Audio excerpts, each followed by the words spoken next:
Good evening. Good evening. All right, that's a little bit better.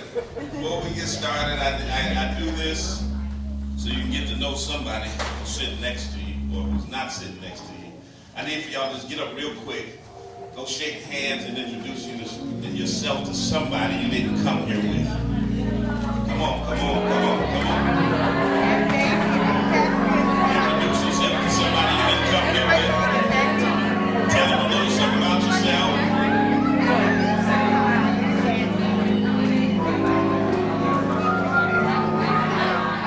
It's a joy to welcome you to the third iteration in this season of the Lift Every Voice lecture series. I call it a time-honored tradition because it's been 15 years now, where we come together during Black History Month to learn, to reflect, and to engage in critical conversations that uplift our community and inspire action. It's hard for me to believe at times, but it's been 15 years. And this series has been a platform for truth-telling, for knowledge sharing, and for empowerment, bringing together some of the most brilliant minds and impactful voices of our time. Each year, we explore issues that shape our history, define our present, and determine our future.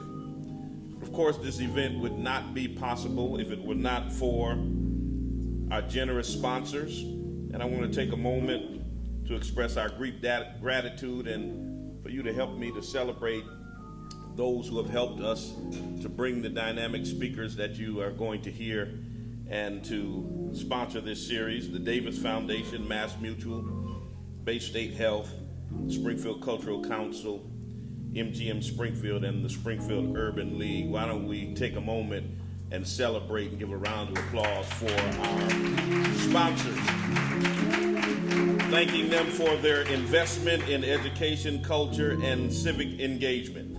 I also want to thank the community partners, of course, our Lift Every Voice Planning Committee, who works hard in terms of helping me to bring this about. Of course, the members of the Spring of Hope Church of God in Christ for your unwavering support and for putting up with your pastor who makes you come to things like this and plan things like this and do all of this community engagement stuff. Your work behind the scenes and on the front line is invaluable. So tonight we embark on another chapter of this journey. As we listen, as we learn, as we engage, may you be inspired to lift your voice, not just in song or in conversation, but in action, in advocacy, in the pursuit of justice. So welcome to the 15th annual Lift Every Voice lecture series. Let's get it started in here. Yeah, there you go. So tonight, our moderator is Minister Tina Burston. And it's my honor and privilege to introduce someone who's deeply committed to the education and empowerment of our young people. She's an esteemed educator within the Springfield school system, where she teaches at Veritas Charter School, known for her dedication, passion, and tireless work in shaping the minds of young people. She also is very engaged in ministry as a minister, serving and leading here at the Spring of Hope Church of God in Christ. And so this evening, she brings her skills, her insight, and her commitment to excellence as she serves as our moderator. Would you please join me in giving a warm welcome to Minister Tina Burston.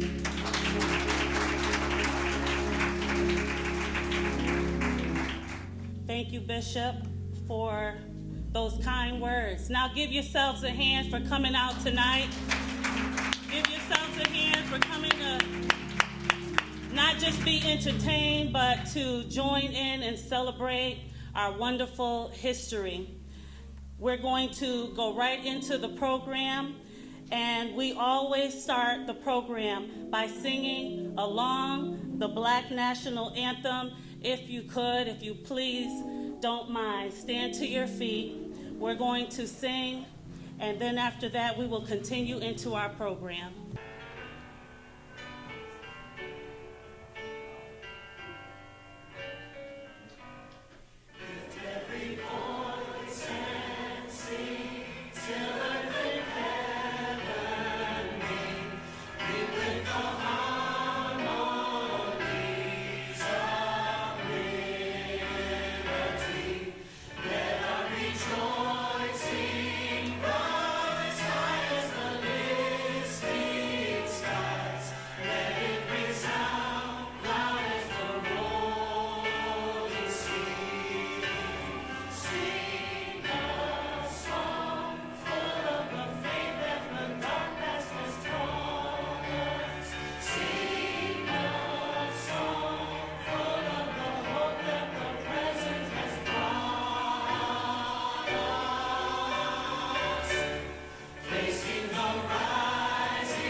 I'm starting to enjoy singing that song more and more. I'm not going to ask any questions and make you answer, but I just want, with a show of hands, who is new to coming out to the Lift Every Voice lecture series? Is this your first time coming? We have a show of hands? Nice.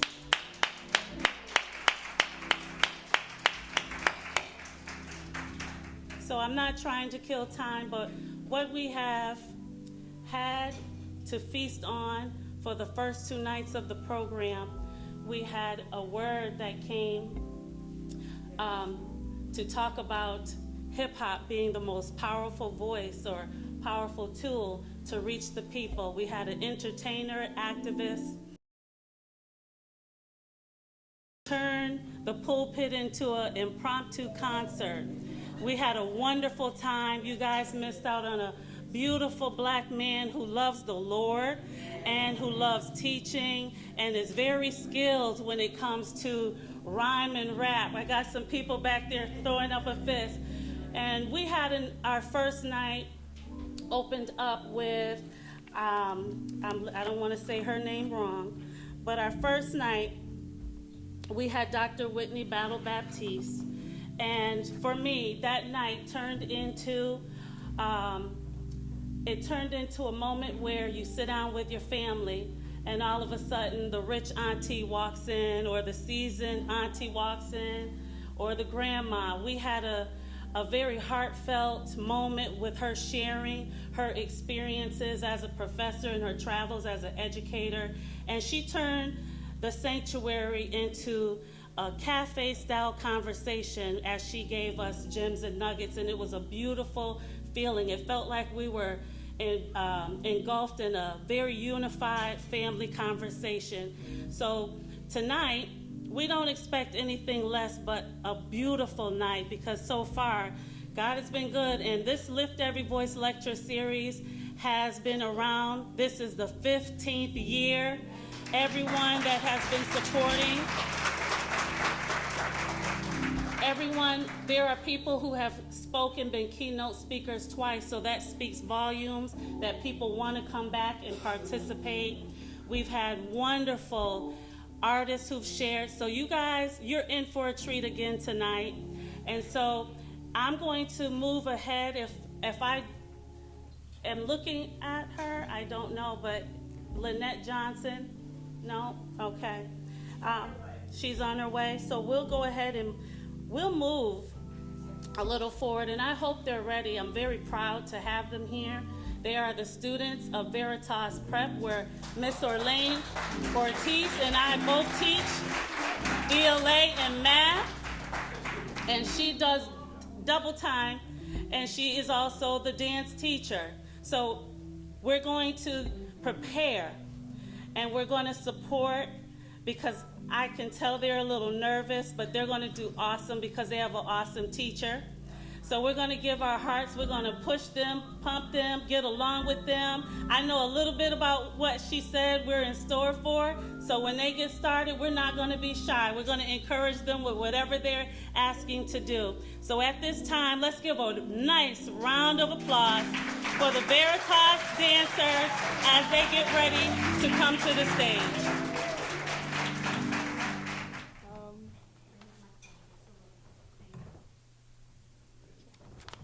Black History Month and salsa are closely linked through the influence of African culture on music and dance. Salsa grew from African rhythms and traditions brought to the Americans by enslaved Africans, blending with Spanish and indigenous sounds over time. This fusion created a unique style that became a powerful form of culture expressions.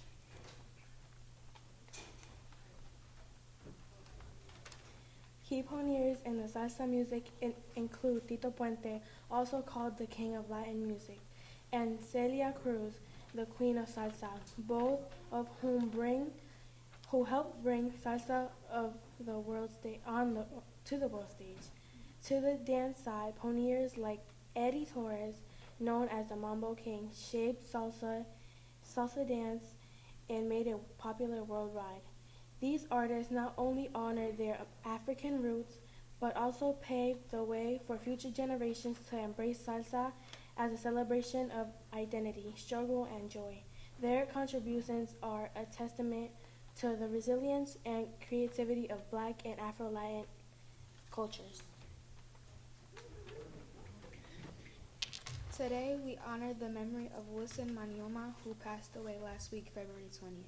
Wilson Manyoma is a powerful figure in the world of salsa and Afro-Latin music and dance.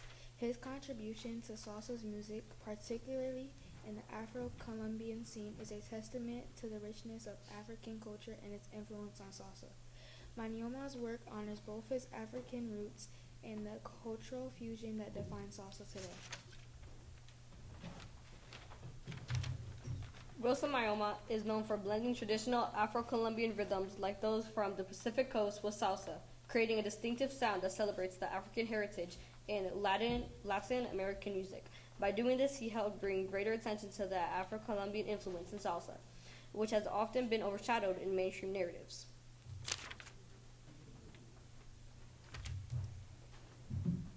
His music is not only a tribute to African diaspora, but also a call to honor the struggle, resilience, and cultural expressions of Black community in Colombia and beyond. Through his work, Wilson Manyoma continues to inspire both musicians and dancers, paying homage to the powerful connection between Black history and salsa.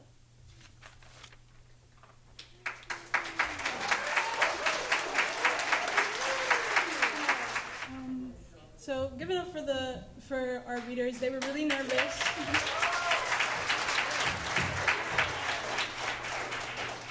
So we wanted to honor Wilson Manyoma, who they talked about very in depth on his contributions to the Afro-diasporic culture within the Latin community. They've worked really, really hard, and we take a lot of honor in representing different dance styles from Colombia, Cuba, and Puerto Rico to uplift those Black pioneers who are and are still influencing our culture today.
made me so happy.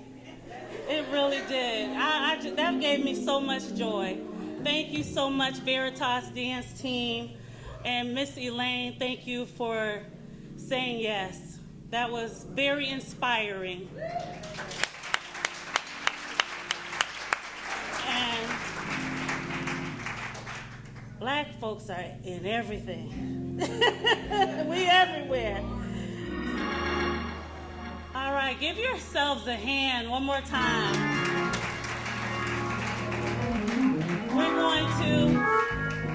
We're going to now, she's here. I love to hear her in spoken word. She is powerful, yet still soft-spoken. She's beautiful, and the words that she puts together lets you know that she is smart, she's intelligent. And I'm going to call forward to come and bring us with spoken word none other than Lynette Johnson. Give her a hand as she comes. Good evening. Good evening. Was y'all nervous? Mommy was. Okay, so I'm gonna do a poem. I'm so grateful to be here. Bishop, where'd he go? Is it okay? Is it okay if I do two? One's real quick, and then I'm gonna just do it. Imagine. Go for it. Go ahead. Imagine being so detached from humanity you believe your skin color should determine your superiority. Imagine the entitlement one must possess to feel it is a reasonable response to election results to throw a tantrum so big it balloons into high treason at the nation's capital.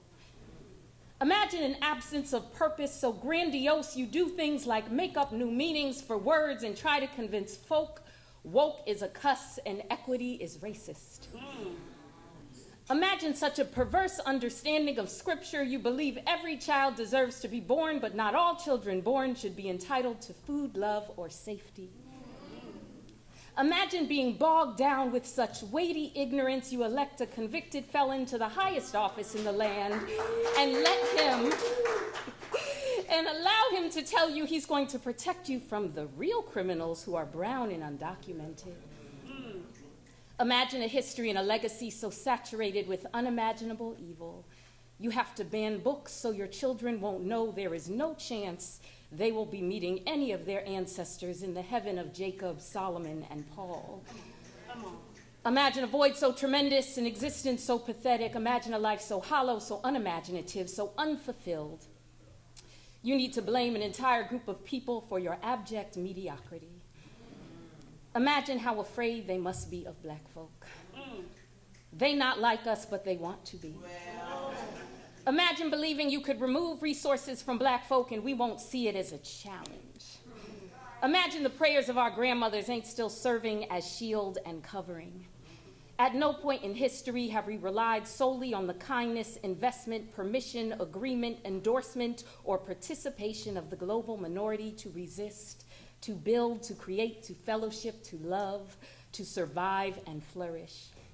We've actually done some of our most incredible business under more horrendous circumstances. Imagine believing there is a version of this story where black folk don't emerge as victorious. Imagine that.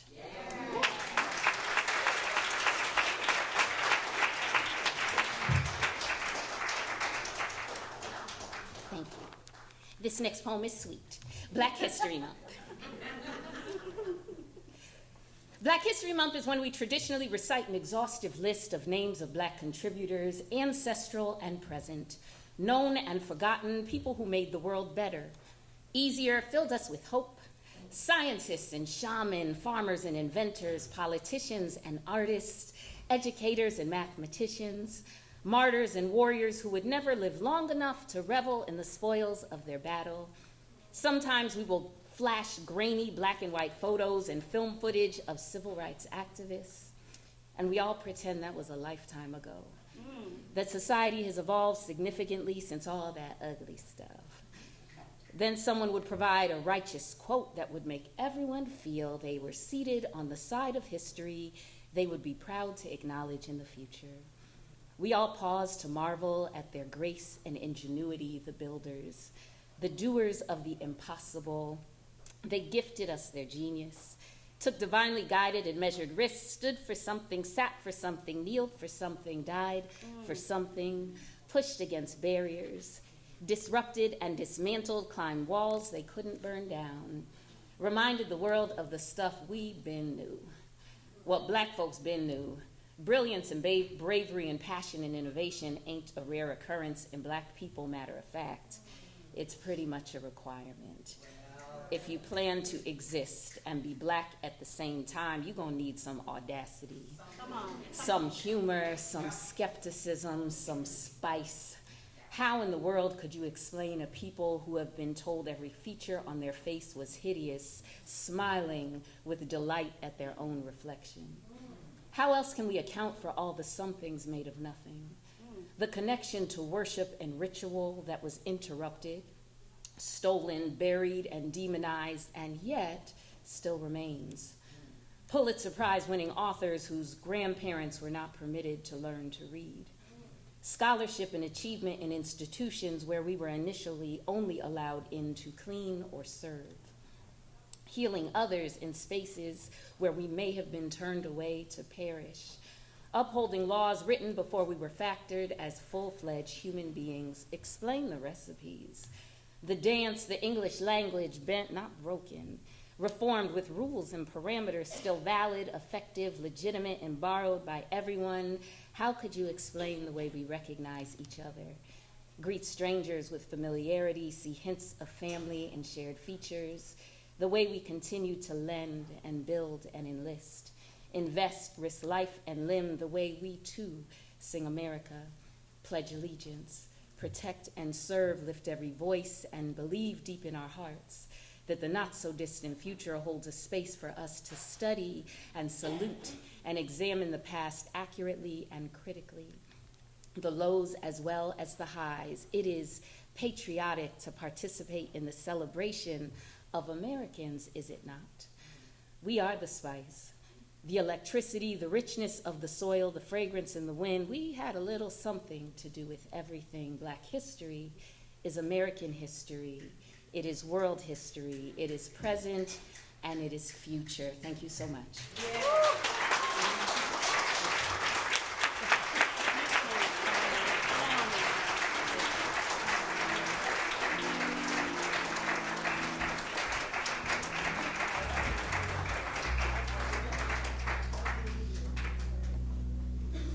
Doesn't she make writing poetry look very easy?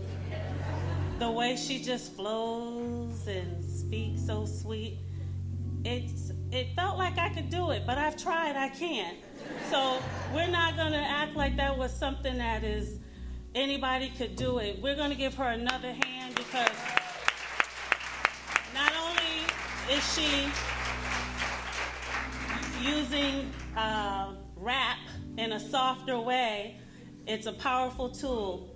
And the things that she said, like D1 said the other night, when that repetition hits and you're saying something meaningful, people don't forget that. Right. I'm not going to forget many of the things you said tonight in that poem. Thank you for supporting us and uplifting us with your spoken word, Ms. Johnson.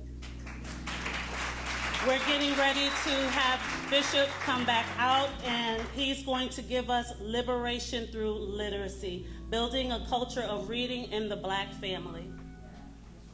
Come on, give Lynette another round of applause. I'm going to quickly do this liberation through literacy. I'm going to introduce the second part of our celebrating 15 years. Last week you saw a video that covered 2011 to 2015. Tonight we're going to show you just some clips of 2016 to 2020. You want to see some folks in there that you recognize, some people who have transitioned and gone on, and they are forever in our memories. And you might even see yourself in some of those as well. Now, for those of you who are like me, I forgot to do this when we took the offering. I don't carry cash. For those who like me who don't carry cash, if you want to give, you can give through Cash App. And the cash tag is $Spring of Hope. $Spring of Hope. Someone had asked what that was, so you can certainly feel free to share using $Spring of Hope. All month we've been talking about liberation through literacy, and this week we're talking about building a culture of reading in black families. The home is the child's first classroom. Did y'all hear what I said? Yes. It's not in the school, but the home is the first classroom, and families play a crucial role in fostering a love for reading. Historically, black families have always understood the value of education.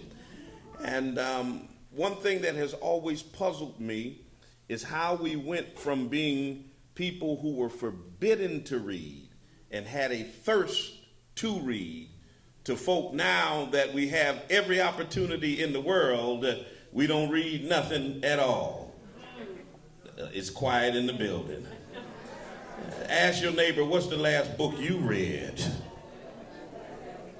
And see, in the face of systemic barriers, we built independent schools, we built reading circles, church-based literacy programs to ensure our children could read and they could thrive. So we've got to get back to creating a culture of reading.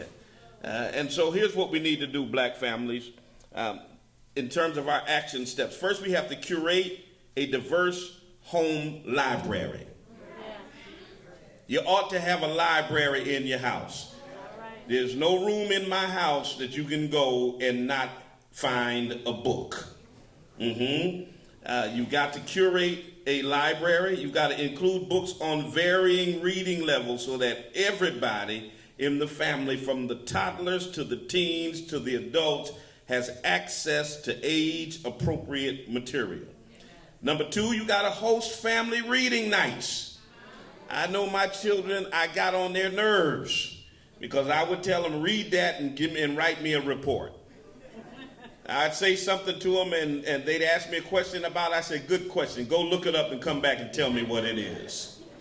And so you have to have family reading nights and end each session with a short discussion about the book. What did everybody like? What did they learn? How does it connect to real life experience? Number three, support local black-owned bookstores and authors. Yeah, Olive Tree Books comes to mind. Yeah, let's support our local bookstores. Let's support our local authors.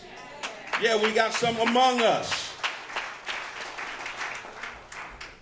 Number four, use multimedia storytelling. Encourage your children to explore literacy beyond traditional books through poetry slams, hip-hop lyrics, podcasts, documentaries. Number five, celebrate black authors and storytellers. Did y'all hear what I said? Yeah. Celebrate them. Then we've got to integrate literacy into our daily lives. And then finally, advocate for representation in our schools and libraries. Our children ought to be able to see themselves in the curriculum and in the books that they present to them in school. Now, once upon a time, and I'm going to age myself because all of you young people, y'all only see pictures on TikTok and Instagram and, you know, those places. But when I was growing up, they had things called photo albums. Yeah, they took pictures with this ancient device called a camera.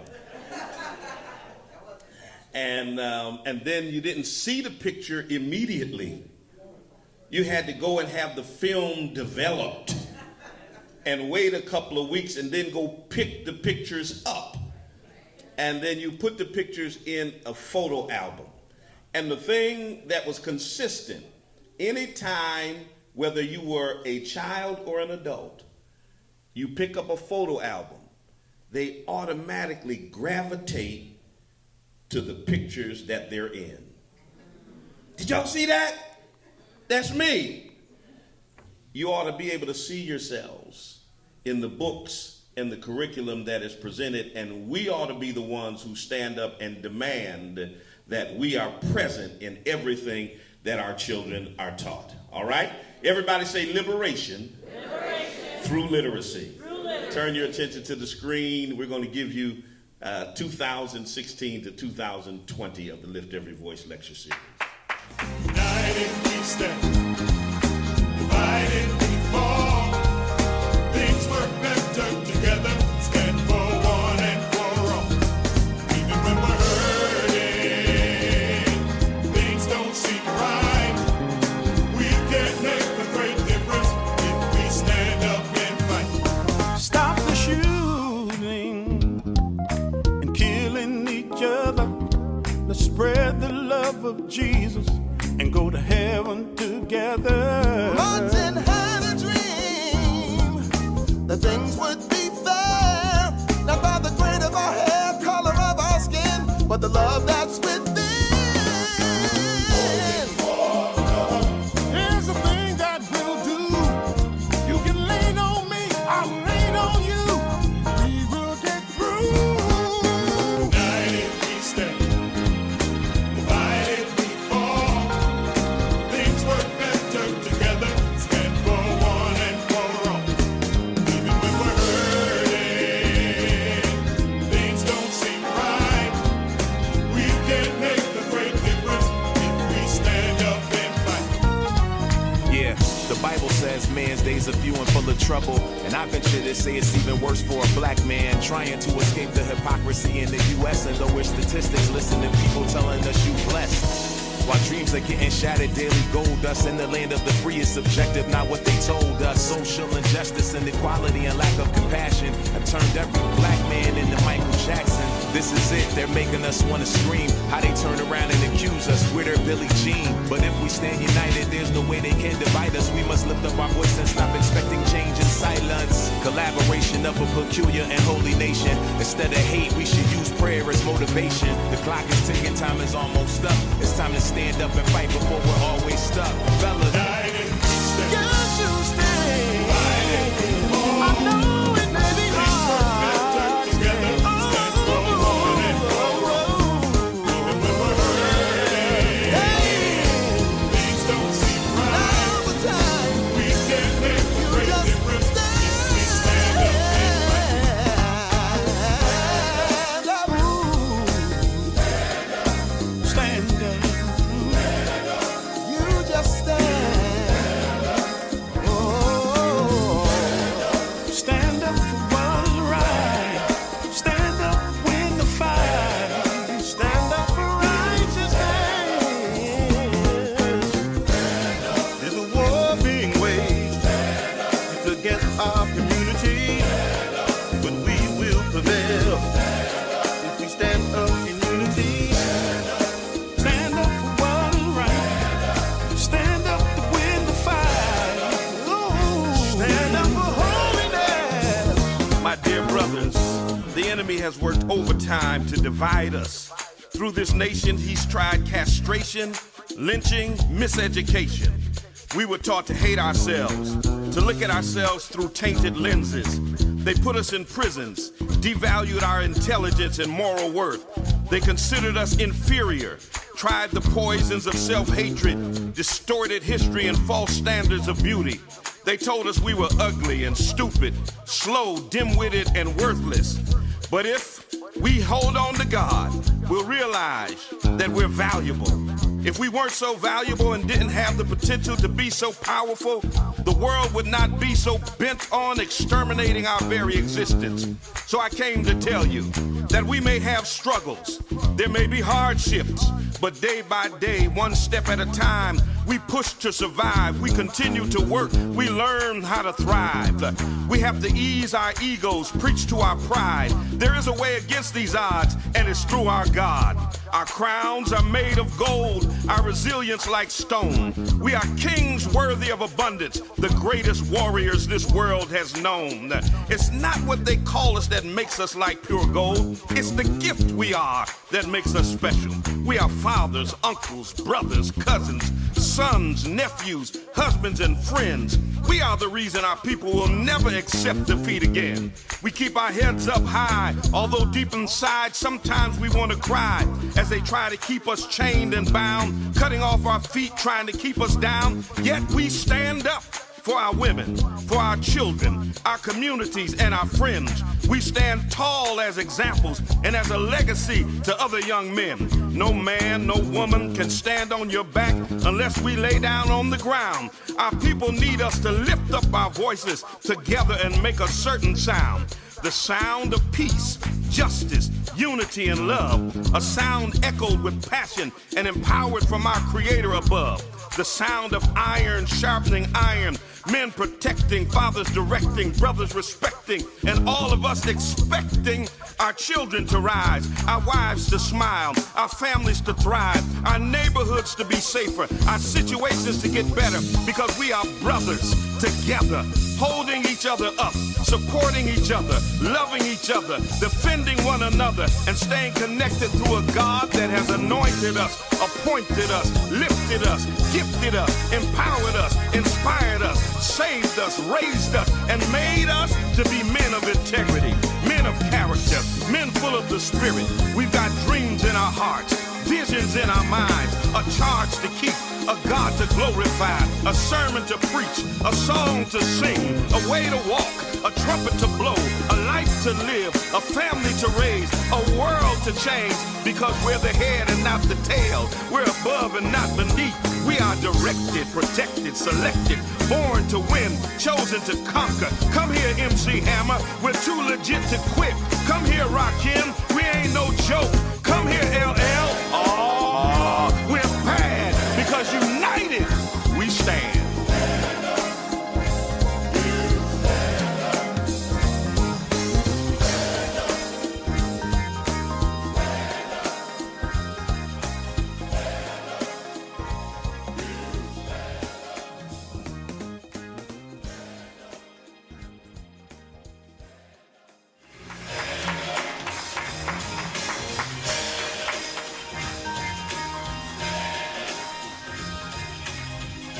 Come on, one more round of applause.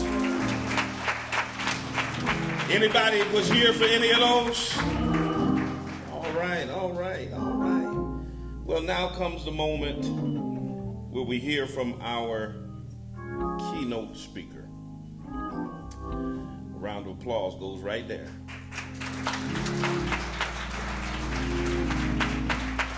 It's an honor and a privilege to introduce tonight's keynote speaker, Dr. Bridgette Baldwin, who is a brilliant scholar, a powerful voice for justice, and a tireless advocate for truth.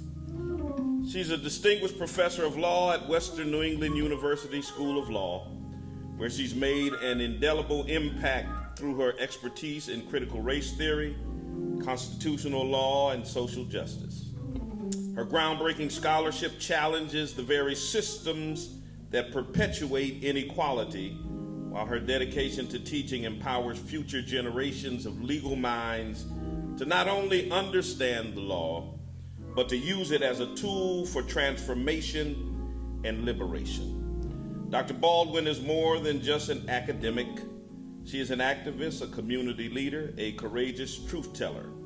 Her work extends beyond the walls of the university. She has been a leading voice in examining the intersections of race, gender, and the law. And her commitment to amplifying marginalized voices has made her a respected authority in legal and social justice circles. Her insights on systemic racism, civil rights, and the evolving landscape of American democracy could not be more relevant than at this critical moment in our history. In a time when our communities face unprecedented challenges, when voting rights are under attack, when policies continue to disproportionately impact Black and brown lives, and when the very foundations of justice are being tested, Dr. Baldwin's voice is one that we need to hear. Her passion for justice, her depth of knowledge, and her unwavering commitment to truth-telling make her the ideal speaker for tonight's lecture. So it is with great excitement and deep respect that I ask you to join me in welcoming a brilliant mind, a fierce advocate, and an inspiring leader, Dr. Bridgette Baldwin.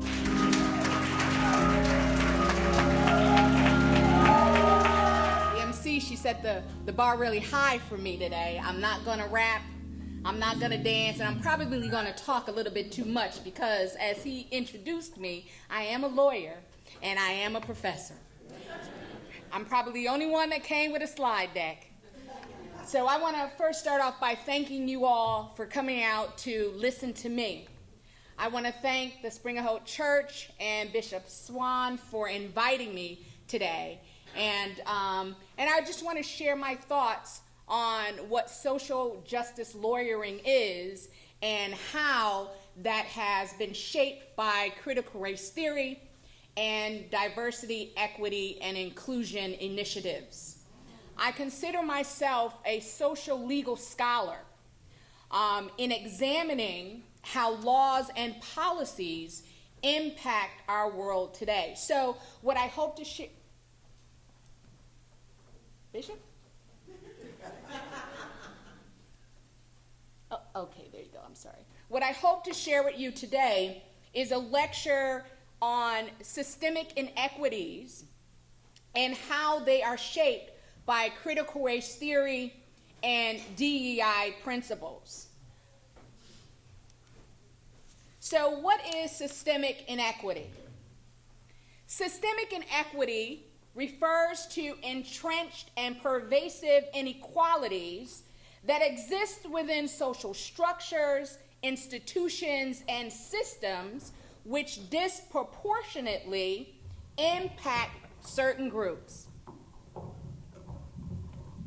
Y'all can hear me good, right? All right. These inequities are not merely the result of individual actions, but they are systemic, they're institutional, they're structural, and they're embedded in how we do business. Critical race theory is a legal theory which holds several beliefs. It was a theory that actually came to the U.S. in the 20th century, and it was mainly brought through a legal framework. So I know a lot of times people are afraid that our children are going to be learning critical race theory. Critical race theory is a legal framework. It is a legal framework. And what it does is it challenges, it's an intellectual movement that challenges race, law, policy, white supremacy, institutionalized racism, and racial power as it exists in our society. It examines how race, law, and power, asserting that racism, that nasty term racism, is normal. It's not an aberration. It's something that's a part of how we live, right? You know the term they say, it's as American as apple pie. It's actually cherry pie. I knew you was going to say apple. But it's as American as apple pie. Racism, that's what the foundation of our country was built on. Racism. Critical race theory, the scholars, the part of the scholarship that I am deeply wedded to, holds several beliefs. And I just put some of them, I hope you can see them, I put some of them up there, and I'll explain some of them to you. But they view, one of the things is that they view that racism is normal, part of society, deeply embedded in our institution, right? It allows those at the top to stay, right? Y'all know how to do it. We in class today. Right? It allowed those at the top to stay at the top and those at the bottom to stay at the bottom. It also talks about how race, what is race? Race is a social construct. What do you mean it's a social construct? Well, did you know that South Asians, dark people, darker than me, used to be white? Did you know that? Did you know that Chinese and Japanese used to be white? They sued to be white. Race is a social construct. Critical race theorists also talk about, yes, we have civil rights gains, right? We got separate but equal voted as unconstitutional. We got the Voting Rights Act. We got the Civil Rights Act. But race critics advocate that we get civil rights advances when they benefit the majority. That it's not some benevolent goal that we get these rights, that they're being nice to us, that they feel good, that they're doing something good for us. It's that it benefits them in some kind of way. Another thing they talk about is the myth of meritocracy and color blindness. Right? We're in that era now where we have to believe that color blindness is non-discrimination. That to not see color is fair. That to only award you by your merit is fair. What is merit? Well, merit is what I say it is. If I say these are the objective qualifications of what I want, that becomes merit. That is an illusion to make us believe that we have to believe in these things like meritocracy and color blindness in order to be fair. I also frame my talk because I am the Jedi. How many of you are Star Wars fans? So you know what I mean by Jedi, right? My title at Western New England is the Associate Dean of Justice, Equity, Diversity, and Inclusion. I am the Jedi Dean. I'm the Jedi Dean. See, Bishop, I didn't have to tell them to clap. All right, so being a lawyer in this day and age is so crucial. Justice, equity, diversity, and inclusion are key concepts in the legal context because they give us power, right? All of these executive orders, we have to challenge them in the court. We have to challenge them through lawyers. So we need lawyers today. We need lawyers to help us navigate this legal system to make it accessible to all of us, all members of society. Justice entails creating a system that is fair. Fair. Creating a system that is fair. Holding our elected officials, holding our state officials, holding these people accountable. Making sure that they are impartial. So that means we have to look at our laws. We have to challenge our laws to make sure that they're equitable. We have to make sure that everyone has access. We have to make sure that there are remedies and protections. Equity, now the Department of Education wants us to believe that equity means inequality. But they're misguided. Equity in the legal context means recognizing that some of us need different things, right? I don't need a ramp. I can walk up the stairs. But providing a ramp for somebody else who needs that ramp, that's equity. That's right. We need to understand that some people face barriers that are different than other people. And we need to give them that extra stuff without saying that's unfair. That's what makes it fair. That's what makes it equitable. We have to meet their challenges. We have to meet their barriers. Now, while equity might be tailored in a way to address specific needs within marginalized communities, that's the only time we get objections. When we're trying to meet the needs of marginalized communities and bring those communities up to the level where everybody else is at. Diversity, well, the Trump administration wants us to believe that diversity means discrimination. Diversity is our superpower. Diversity is our superpower. Diversity is our superpower. Diversity refers to inclusion of people from various backgrounds. Now, I know we're used to race and gender and sexual orientation and all of those, but there's other diverse aspects. Religion, diversity. Accessibility or ableness, diversity. Mental and physical differences, diversity. We need diverse individuals to give us a different perspective.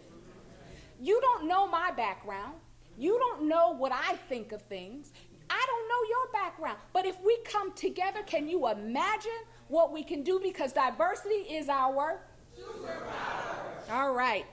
Call and response. I never was a preacher, I tell you. Now, if diversity is our superpower, inclusion is our goal. Okay? Inclusion refers to creating an environment that everybody feels like they're valued. Everybody feels like they have something to contribute. Everybody feels like, oh, what I have to say matters. And we need to provide an inclusive environment. I mean, it doesn't make sense why we would say that inclusion and diversity are divisive. You don't want to have people, you don't want people to feel included. You don't want people to contribute. That's when we have our best selves, when we feel a part of the environment. Now, I want to take a moment because we also have all of the acronyms, DEI, JEDI, DEIB, all of them, right? Belonging, we want to belong as well, right? Inclusion opens the door. Belonging is that feeling that I get when you've opened that door, right? So we need all of that in order for us to work in our best selves. So diversity, equity, and inclusion are vital within the legal context as they contribute to a more fair and effective legal system. So when we have DEI concepts, the legal profession can serve all members of society, particularly looking at marginalized and disadvantaged groups. DEI principles strengthen the rule of law by making the system more representative and responsive to our community needs. Addressing social inequity often requires systemic change. We can't do the status quo. And I guess that's what's going on now.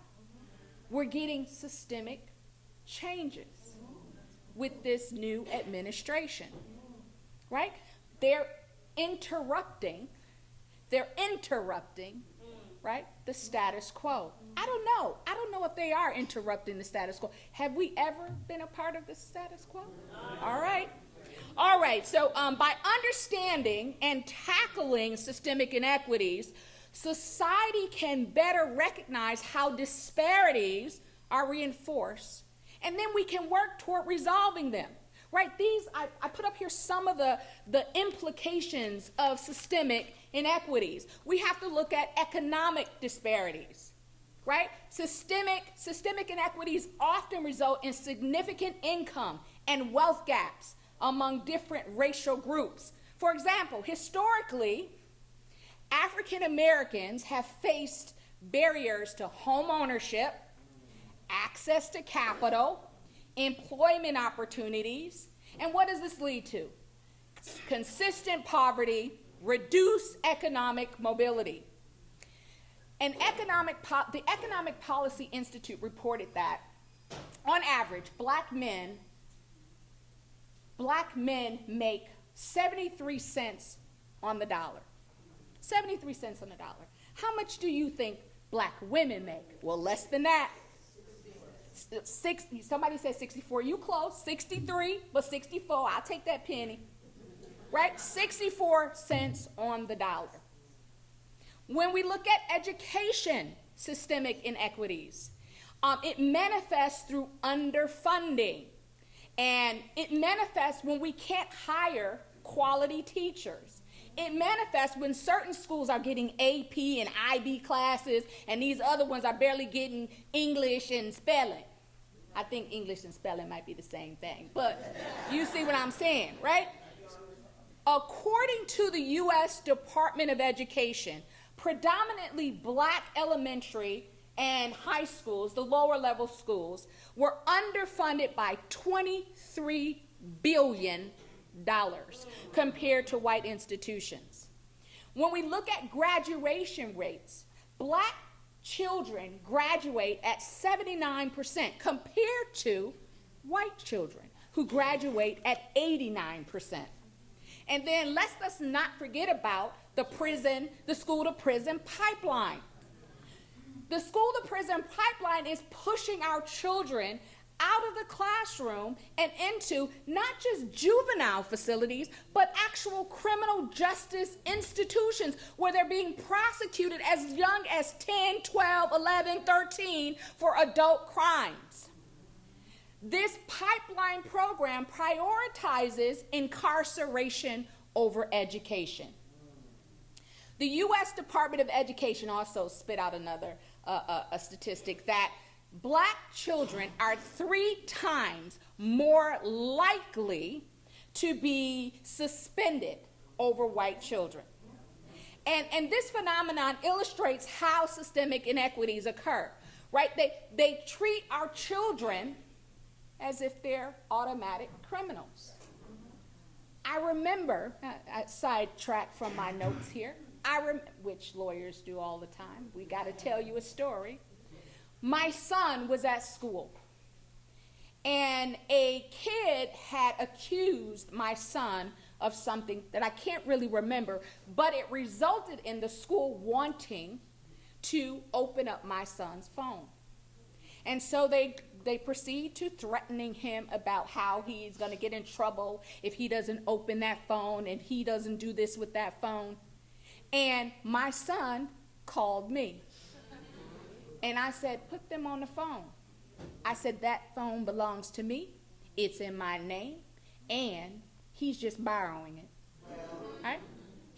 Most of our children don't know to do that. They don't have a Bridgette Baldwin sitting in their pocket like my children do. They don't use me enough, but they still have me, right? Most of our children don't know that, and so they're getting pushed in a way that prioritizes incarceration over education. Systemic inequities in healthcare can result in poor health outcomes for marginalized groups. African Americans are 1.3 times likely to die from heart disease or diabetes over white people. Sometimes health care is non-existent. Sometimes we can't get health care. Sometimes health care is so expensive, right? For those who can't afford it. And also remember the pandemic and when all those folks died? In 2021, right, that was, a year or so after the pandemic was still going on, of the deaths reported, 15% of those who died were black. That's a high number. I mean, 50% seems low, but 15% compared to our representation in the United States, that's higher. We were dying at higher rates. And they wanted to say because we didn't have good hygiene. Housing insecurity.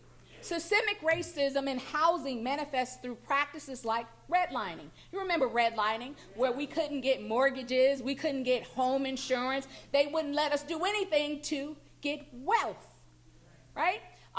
Black applications have higher mortgage denial rates. In 2020, a study was done of the Homeowners Disclosure Act. The Homeowners Disclosure Act revealed that, okay, of all the mortgages that came in, we denied 16.1%. That was everybody. Of that 16.1%, black folks were denied 27%. Let's just say 27%. I think it's 27.6, right? They were denied 27.6. In 2023, 30% of the mortgage applications for black folks were denied. Right? How can we generate wealth? How can we do that? I was talking to a friend who owns a ranch. White guy, owns a ranch. And he was talking about the perils of having to figure out who was going to take care of his ranch when he moved off to another city to take a job, because this ranch had been in his family for quite a while.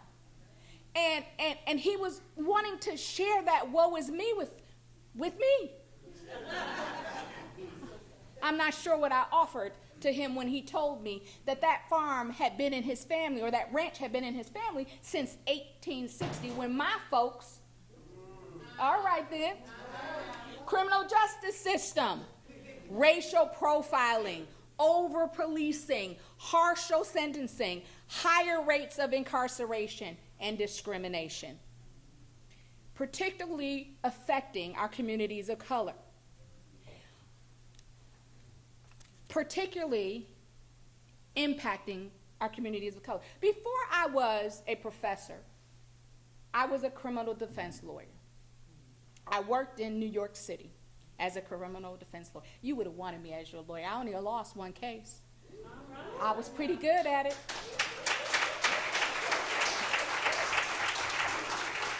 I got to use some of these bragging rights. My son's in the audience. He ain't never heard me speak, so. These are just some of the inequitable outcomes that we are facing when we are replacing an institution of slavery with an institution of mass incarceration. You heard of the Stop and Frisk program, right? In New York City in 2013. In that program, over 80% of Black and Latino individuals being stopped for various reasons. And do you know how much crime they found? Well, they found a little bit more than zero, but pretty close. About close to 1%. 1% of the individuals they stopped were engaged in criminal activity. Yet it was 80% of Black and brown individuals. That policy was ruled to be unconstitutional in 2013, highlighting how systemic racism within law enforcement practices manifests in racial profiling. But it shouldn't surprise us, right? Because law enforcement came out of slave patrols. That was what it was built to do. Find Black folks, find them, round them up, put them in cages, and that's exactly what it's doing. It's doing what it's supposed to do. That's how racism is a part of our country, right? It's doing exactly what it was meant to do. Despite an increase in the number of Black Americans in government, the representation still remains uneven. Do you know that there's only, right, we praise that Ketanji Jackson, Lord, did I say her name wrong? Ketanji Brown Jackson. She got elevated to the Supreme Court, a sister. She's among the 2%. 2%. Now, Black men fare a little bit better. They're at 11%. But what's going on? When we look at district attorneys and chief public defenders, 5%. Not much. And when we do get a woman in those positions, right, we cannot tolerate her authority. And so we try to knock her down. Look at the descriptions of Black women. Look at how they described Michelle Obama. Look at what they did to our Supreme Court Justice nominee. Look over in Connecticut, right? Over in Connecticut, our neighbor, how they slaughtered the first African-American chief public defender, Tashawn Bowden Lewis. When we think about our House of Representatives and our Senate, the House of Representatives, I think there's about 13% of us there. So maybe it's representing how we represent in the community. But the Senate, there's 4% of us there. And do you know, I forgot to tell you this, do you know that in 2020, maybe 2021, in 28 states, there were no Black judges? Yeah, no Black judges. I guess we weren't qualified. I guess D&I didn't work there. Affirmative action wasn't in place there. When we think about the Senate, 3% of Black individuals are senators. We are still underrepresented. There are still systemic inequities in our institution. And don't think that these systemic inequities in all of our structural institutions don't lead to social isolation, depression, diminished mental capacity. We have an overdiagnosed now, maybe we all had it, of ADHD and depression in our community now. Maybe we had it before because we used to shun that, right? We didn't want to talk about that. We would say they a little slow. That's what we said. But now we're recognizing how this oppression has impacted us psychologically and physically. And systemic inequities and all of this is always interconnected, right? Because if I have housing insecurity, well, I might not be able to get to school, so I'm going to have an educational problem. And if I have an educational problem, I might not graduate, which means I'm going to have an economic problem. And if I have an economic problem, I might get sick, so I can't afford health care. And that might impact my political engagement. So addressing one area might not be enough because we address one and we have all of these other things to contend with. Now, I've told my students that we are agents of change. I had a button. We were rushing out the door. I told my son, I got to be there before 6, and I forgot my button.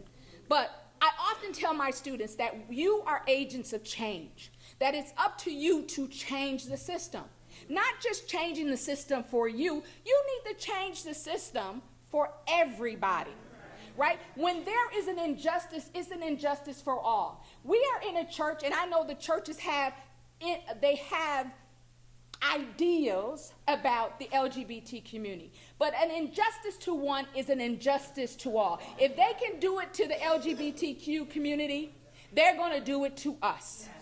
Right? When can you have somebody say, okay, I'm just going to tell you that you don't exist as an individual because I don't recognize what you recognize as your gender. Or you, I know you were born here in the United States, but I'm not going to recognize that you are a United States citizen. Right? So if they can do it to them, they can do it to you. So we need to recognize when injustices occur and fight on all fronts.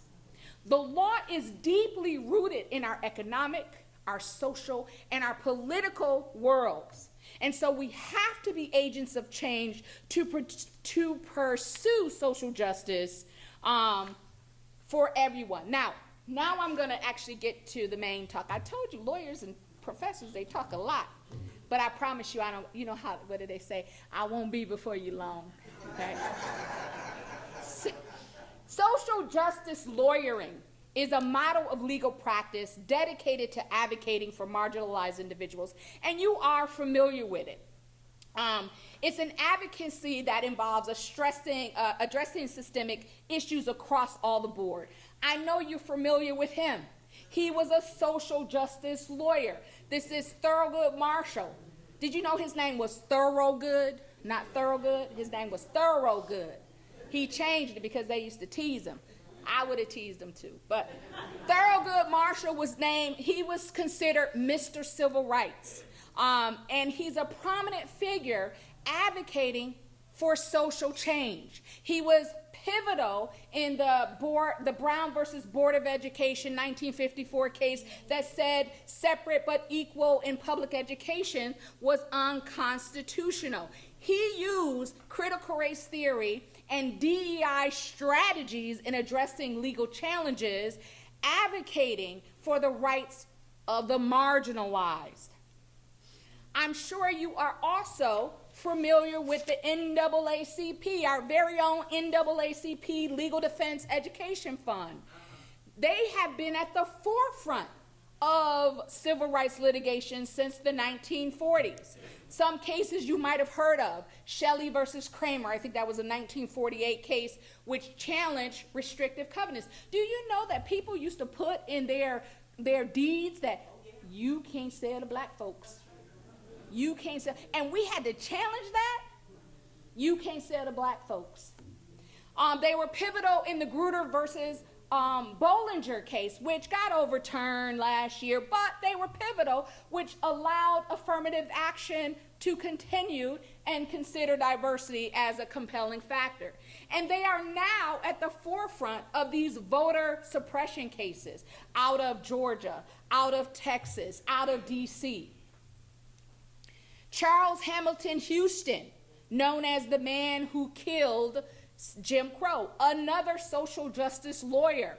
He was a key civil rights lawyer who collaborated with Thurgood Marshall and was I think he was the first, and maybe Frida will correct me, the first the first lawyer for the NAACP. Thank you. I appreciate it. He also fought to allow us to sit on juries. We were being suppressed from being able to sit on juries, right? Because they thought, well, black people, you can't believe a black person over a white person, and definitely we're not gonna let a black person sit in judgment of a white person, right? Now, at some degree, we have to understand a little bit, right? We gotta understand, these people, these white folks, they had to contend with the fact that their property had now become their equal. Right? So they had to bend and weave around the law to figure out ways to suppress, right? To figure out ways to oppress, to figure out ways to stay above their property. And then, of course, we know him, right? Brian Stevenson. He's the founder and executive director of the Equal Justice Initiative out of Alabama. And under his leadership, he continues to fight for the marginalized. He fights for children, children who were festering in jail because the law had condemned them to jail for the rest of their life, saying that they were incorrigible. A child at 13. Now, we know some children might engage in some behavior that might be equated to adults, but you want to tell me that a child at 13 cannot be rehabilitated ever? He also fought for he also fought for incarcerated prisoners who were suffering from dementia. What you gonna do if you suffering from dementia in jail? It might be costing us more to give you health care. Right? So he has been a champion for unfair sentencing, exonerating people constantly. He is a champion, a social justice lawyer. So social justice lawyers employ legal strategies informed by critical race theory to recognize and address overlapping identities. So sometimes we have, I say, overlapping identities. This is what I mean by that. I am black. I'm gonna stand over here. I'm black. I'm gonna stand right here. I'm Latino, so I could groove with the students, right? And then I'm a woman. Oh, and then I might be heterosexual, and then I might be Christian. So in each of those states, right, I might be oppressed. But how do you combine that oppression when I'm being discriminated because I'm a black woman? It's different than if I'm a woman, right? Because that encompasses white women. We're being discriminated differently. It's different than if I'm black because I'm not a black man and they're being discriminated differently. So we have to take into consideration the multiple identities in thinking about legal strategies and thinking about accessibility for individuals. That's what social lawyers do. They also tell a story. Right, if you think about it, if you read legal cases, every legal case is really a story. It's somebody's story. And the person who tells the best story, that's the person who wins, right? And so we have to change the master's narrative. We have to counter the master narrative with something that's more contextual to the way I live. I don't know about you, but I don't think that my ancestors who were formerly enslaved learned something from being a slave. But if you ask DeSantis, that's what he wants to teach the children in Florida. social justice lawyering can impact communities in several ways, right? We can empower marginalized people, right? We can educate marginalized people. I apologize. We can strengthen community bonds, but we have to work together. We have to find a commonality. We have to find the greater good for our community. We have to be willing to listen. Additionally, social justice lawyers heighten public awareness and engagement. They mobilize communities. They play a crucial role in promoting equity and inclusion. And they fight stuff like this. Right? On January 20th, I know you know, President Trump signed all these executive orders. And not only did he rescind DEI policies in the federal government, but he also encouraged private sectors to end what the orders called DEI discrimination and preferences. Now, make no mistake, DEI initiatives were under attack prior to these executive orders. And in fact, DEI really moved as a movement to the forefront after what? George Floyd? After George Floyd, when we had a captive audience seeing what the police officers were doing in secret, exposed and brought to public, everybody wanted to get on the DEI train. But as soon as DEI was birthed as a movement, it soon died, right? We had DeSantis in Florida. We had, what's his name, Ted Cruz in Texas, and others decrying this woke, right, that we were woke. We were never asleep. But these executive orders are a brand new breed of backlash and have increased scrutiny, not just on the federal level, but also on the private sector. Trump has tried to convince those who drank the Kool-Aid that DEI, diversity, equity, and inclusion, is now DEI, discrimination, exclusion, and inequality. We hear about companies rolling back their DEI initiatives and their commitment. We hear about the colleges and university Dear Colleague letter.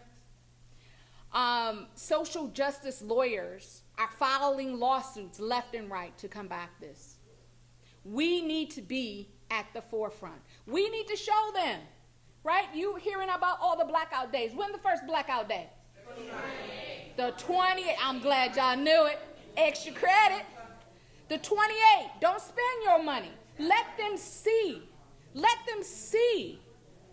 You know, we have the power of the purse. Did you know that? I'm going to tell you how we have the power of the purse. I can't remember the year, but you can look it up. Cadillac was going bankrupt. Cadillac was going bankrupt. I always wonder why all black folks had Cadillacs. It was because Cadillac targeted the black community, and the black community bailed out Cadillac. I always wonder why black folks drank Pepsi. Pepsi targeted the black community when Coke would not. And we see Coke is shameful right now. I'm ashamed to drink a Coke, what they do, right? So we have the power of the purse, and we have to let them know we have the power of the purse. I promise you I ain't got that many. So what can you do? Oh, no, that was the one about these are the companies don't you pay your money at. Okay.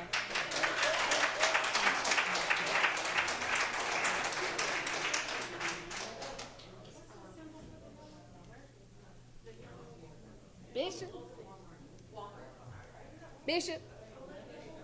Okay, it ain't going to my last slide, but that's okay. Oh, there, okay.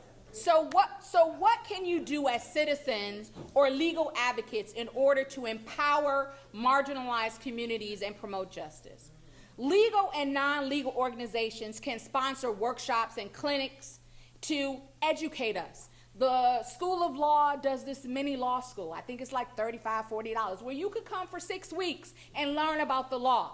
That's something you can do. You can join with nonprofit organizations like the NAACP. Come to the meetings, participate, see what's going on, right? Providing comprehensive support through joint initiatives.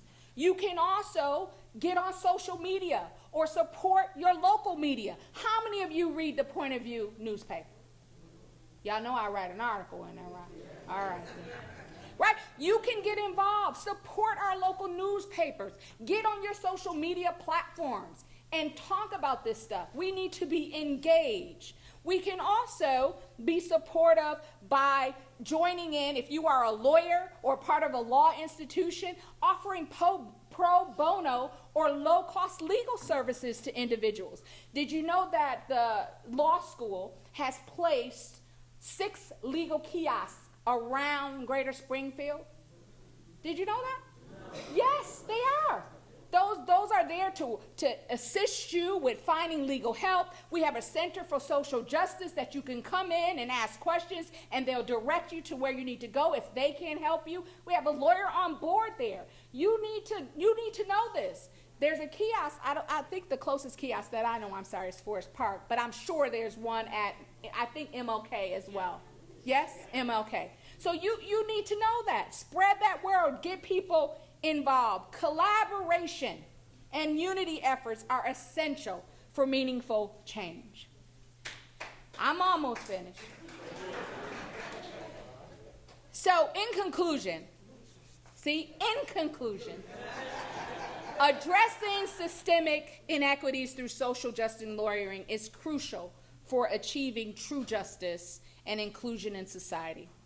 Legal professionals must embrace their roles as advocates for change, using their expertise to promote equity for marginalized communities.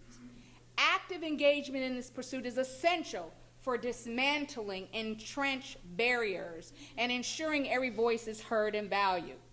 We need to have a collaborative approach that merges legal efforts with grassroots community activism. And we're not the bosses.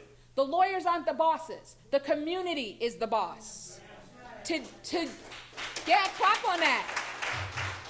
I'm only the boss in my classroom, right? We're not the bosses. The community is the boss. And together we can work toward a more equitable future where justice becomes a reality for all.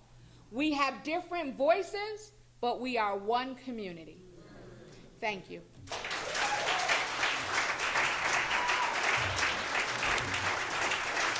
All right, now I want you all to know that the exam is next week.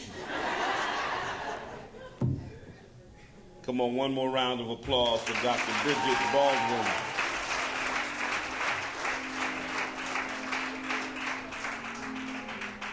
So we have had some dynamic lectures, the first 3 events, and we're going to have another one on Thursday in 2 days. Keith Boykin will be here. He's in New Hampshire now. He'll be here on Thursday. Then he's going to be on Abby Phillips with CNN after that. So tell a friend, tell somebody. Can't stop, won't stop.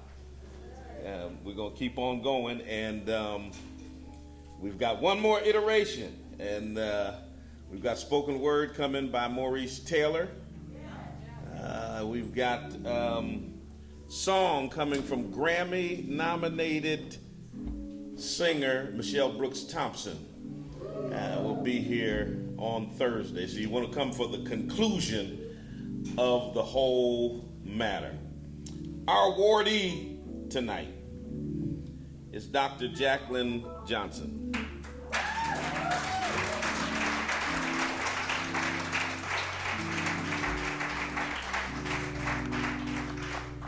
Dr. Johnson has over 20 years of experience leading diverse teams and community-based organizations across the education and healthcare sectors.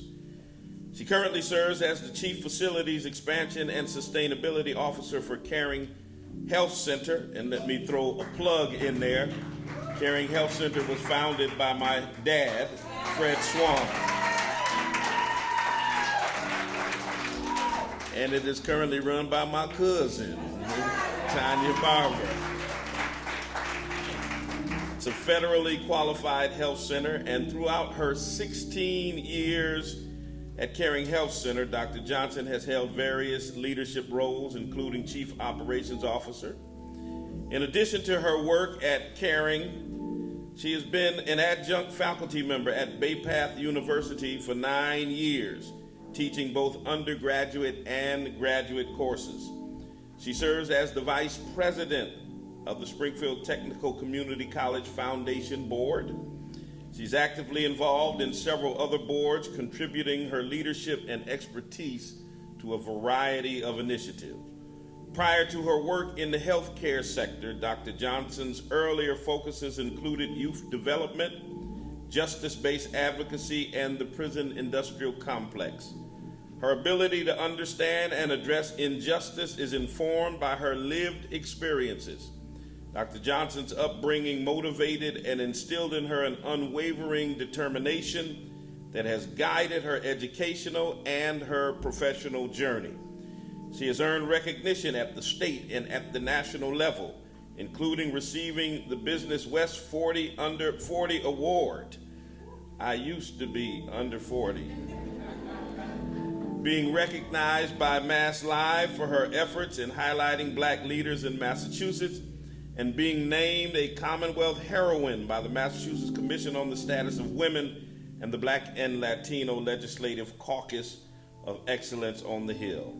Dr. Johnson holds a Bachelor of Arts in Political Science and Urban Development from Mount Holyoke College, a Master of Education in Social Justice Education from the University of Massachusetts at Amherst, and a Doctor of Education and Higher Education Leadership and Organizational Studies from Bay Path University. It is my pleasure to introduce our award recipient for this evening, Dr. Jacqueline M. Johnson.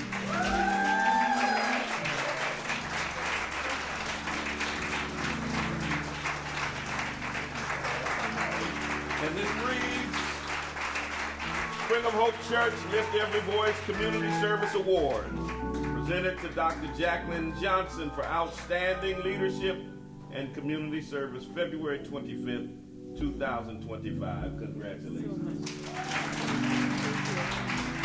A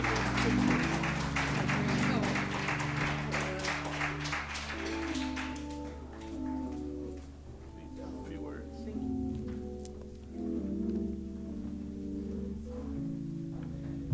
Can you guys hear me? Thank you so much. Those young people inspired me. I was nervous. I am no longer nervous. And thank you, Bishop Talbert Swan. I know that I stand here on the shoulders and so many people before me, your father, just an incredible human. So thank you so much for welcoming me and welcoming my family to this space. Thank you so much. Thank you, Spring of Hope Church and the Lift Every Voice Planning Committee. I'm going to go off script for a second. When I got the call that I was nominated, I was like, what? And, there are seldom times, in my career where I've been nominated, and there have been things at the national level where I've been recognized, but to get a recognition from the city that I love so dearly means more than anything to me. So I thank you for that. I've been a part of this community for about 19 years, and I made an intentional decision that if I was going to live here and work here, that I would buy property here. And so to Dr. Baldwin's point, to own property and to have wealth in that perspective is so critical. So hold on to the properties you have, and if you haven't invested in property, always reach out. I'm happy to talk about real estate at any time because it is a major indicator of wealth and sustainability around wealth. I love this city so much, and so thank you guys for allowing me into this space. The city means a great deal to me, and the people are such a beautiful and resilient people. Oftentimes I'll get the question like, why do you remain living in Springfield? I'm like, why don't you live here? right? And so I challenge us to reposition the question of, particularly at these current times, when people say, why do you live in these urban environments? What drives you to stay here? And my question back to them is, why aren't you here? I'm thankful for the uplifting and positive energy that the city has, regardless of what it ever has been confronted with. It has shown me that together we are always better, and that if we do not have the answers, we become a very resourceful people. My work in the city has been highly focused on the healthcare sector, as well as a professor, as Bishop Talbert Swan mentioned, and a board member across several sectors in the city.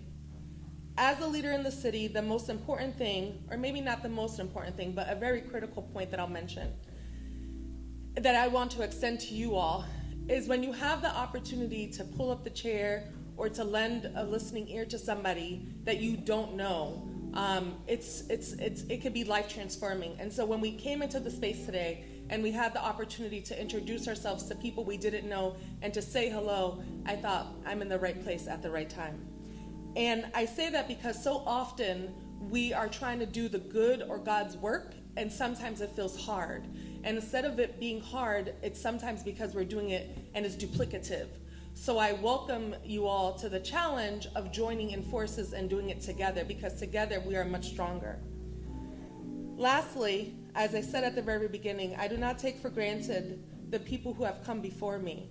This series that began in 2011, put on by the Swans, is something incredible, and I hope to spread the word and to share with others what this platform and what this space looks like, because you guys are beautiful people tonight. Thank you for inspiring and motivating me to be here, to continue the good work. It's not always easy work, but I promise you, my mom could attest to this. I get up every day very committed to doing the work that I do for the city of Springfield. I love this city. I love all of you guys. And if you see me, please engage in conversation. I would be remiss to not mention that my mother Daisy's here, that I love so dearly. And she stands. Go, Mom. And my Aunt Denise, and City Councilor Jose Delgado, who's a true valued friend of mine. Thank you. And I think she left, but she was here at one point. But my colleague, Vanessa Washington, I started working with Vanessa when I was 19 years old, so she's seen all of the spaces. And lastly, to First Lady Swan, Waleska Lugo de Jesus, and Ayanna Crawford, thank you for really taking the opportunity to think of me in this journey and for this platform. And I thank you all so much. And the last thing I will say, in the words of Dr. Baldwin, is that I'm going to hold you to engaging in conversation with me. Thank you so much. God bless you. Thank you. This is really beautiful. Thank you so much. Absolutely. It's such a pleasure. Thank you. You're very welcome. This box right here.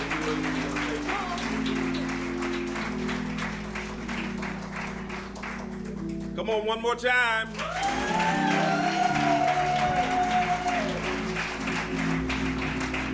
I want to ask if the planning committee would just stand for a moment. Just those that are here, if you would just stand for a moment. Help me applaud and celebrate our planning committee, who help lift our arms so that we can continue to do this work. One more time for Dr. Baldwin.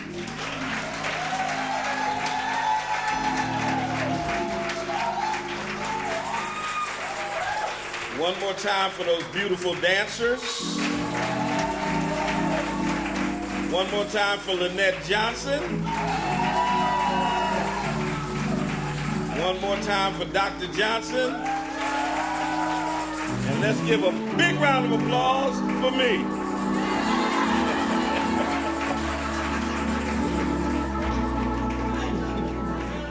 Listen, tell a friend, tell somebody. They don't want to miss Thursday. If you haven't connected to Keith Boykin, look him up online. He's consistently holding this administration accountable and speaking truth to power and doing those things to keep us informed about what is happening in our nation and in our world. And I'm just honored that he would accept my invitation to be the final speaker for this lecture series for this year. So if you can make it out on Thursday, please plan to be here. We'll be honoring State Representative Orlando Ramos will be our award recipient on that night. And we've got some other great talent that will be here on that evening. Let's stand to our feet as we prepare to leave this place. Father, we thank you. Thank you for your people. We thank you for the words of challenge and of empowerment and of inspiration that have been breathed in this place. Let them resonate in our hearts and minds and be a catalyst for action. We pray even now for your divine protection on your people as we leave this place. Dismiss us not from thine presence, but lead and guide us. Go with us. Be our ever protector and our guiding light.